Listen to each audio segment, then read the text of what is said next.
নমস্কার, আপনাদের সকলকে স্বাগত জানাই চ্যানেল রূপা মুখার্জিতে। জয় কৃষ্ণকালী মায়ের আশীর্বাদ এভাবেই আমাদের সকলের উপর বর্ষিত হোক। সকলের জন্য প্রার্থনা করেন মঙ্গলা দেবী, আর এই প্রার্থনাই তাকে হয়তো বাকি সকলের চেয়ে অনেক এগিয়ে নিয়ে চলে গেছে। আপনারা যেমন শুনে থাকেন যে মঙ্গলা দেবী কিন্তু বারবার বলেন যে হ্যাঁ নিশ্চয়ই আমি সকলের জন্য প্রার্থনা করে থাকি, কারণ সকলে আমার সন্তান, সকলে আমাকে মা বলেন, তাই সকলের কথা ভাবনা চিন্তা করা তো আমারই কাজ না। এই ধরনের কথাবার্তা কিন্তু আপনি বাকি মানুষদের কাছ থেকে শুনতে পাবেন না, কেননা আমরা তো অতি সাধারণ মানুষ, আমরা ব্যস্ত থাকি আমাদের নিজেদের কথায়, নিজেদের ভাবনায়।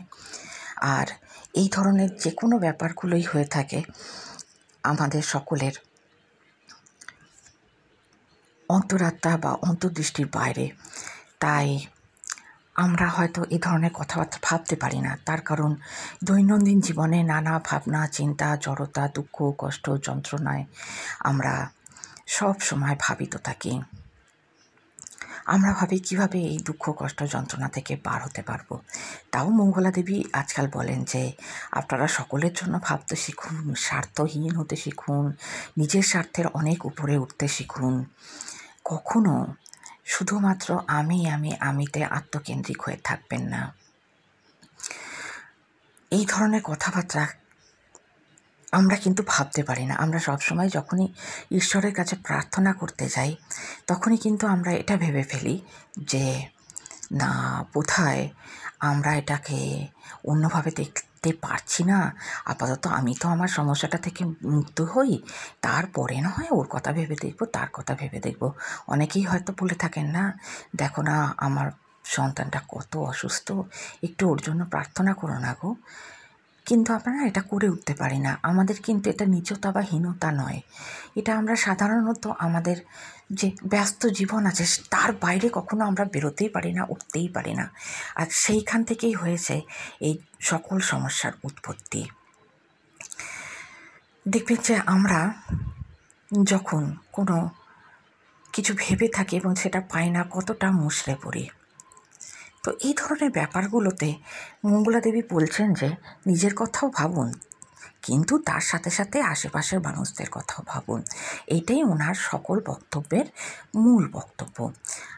তাহলে চলুন একটু একটু করে চেষ্টা করি সকলের জন্য প্রার্থনা করতে। হয়তো মঙ্গলা দেবীর মতো সেইভাবে প্রার্থনা করা আমাদের পক্ষে সম্ভব হবে না, কিন্তু যেটুকুও বা পারছি সেটাই বা কম কিসের, তাই না?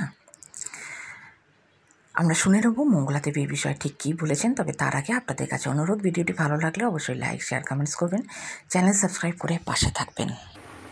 আমায় তুই সেই রকম করে শাড়ি পরিয়ে দিস, আমি তো তাই দিয়েছি মা।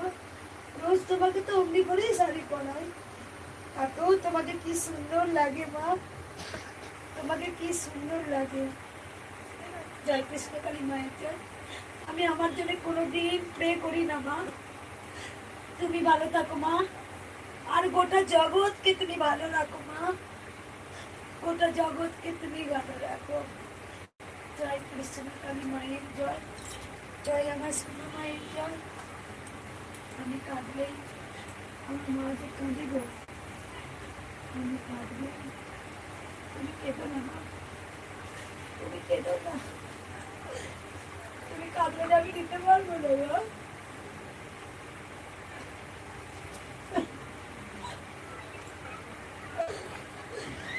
কেন আমি বলছি তুই কাঁদিস না, তুই কাঁদলে আমি দিতে পারি না।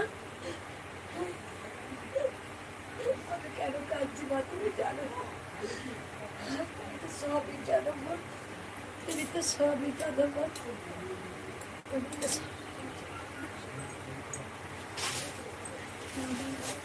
বন্ধ করো কবিতা, তোমাদের